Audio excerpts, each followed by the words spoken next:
নমস্কার। আমাদের সমাজে শিক্ষক মহাশয় হলেন জাতির মেরুদণ্ড এবং মানুষ তৈরির কারিগর। কিন্তু কিছু শিক্ষক মহাশয় আছেন যারা বিষয়টিকে কোনো মর্যাদা দেন না। তাদের উদ্দেশ্যে এই কবিতাটি। কণ্ঠ ও কলমে সোনার চাঁদ সাহা। কবিতা শিক্ষার্থীর নিকট। এমন কিছু সরকারি শিক্ষক মহাশয় আছেন যাদের বিদ্যালয়ে পঠন পাঠনের মানসিকতা ক্ষীণ, অথচ গৃহশিক্ষকতায় প্রবল একগ্রতা। ছাত্র ছাত্রীর সংখ্যা বাড়ছে দৈনন্দিন।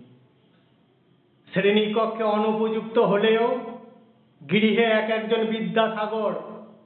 তাদের নিকট টিউশন ব্যতীত পরীক্ষার খাতায় কম নম্বর। সরকারি বেতনে সন্তুষ্ট নন, প্রাইভেটেও মোটা দর।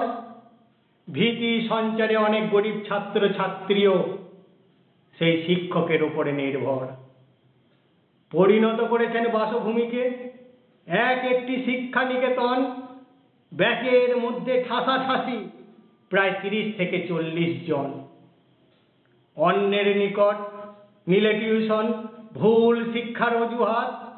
টাকার নেশায় স্কুল ব্যতীত পড়াচ্ছেন দিন রাত। শিক্ষিত বেকারের নেই চাকরি, জুটছে না সামান্য অন্ন। সমাজ বন্ধু এই শিক্ষকেরা হলেন মনুষ্য রূপে নগণ্য। তাদের তরে শিক্ষিত বেকার গৃহ শিক্ষকতা থেকে বঞ্চিত। বেকারত্বের বেদনায় জাগে না বিবেক, হন না সামান্য লজ্জিত। অর্থের নেশায় অন্ধ হয়ে যারা এই কর্মের সঙ্গে যুক্ত, সমাজ বন্ধু শিক্ষক হিসাবে তারা সত্যিই কি উপযুক্ত? তারা যদি মানবিক হন তবেই বাড়বে দেশের মান। করজোড়ে তখন করবেন সবে তাহাদের সম্মান।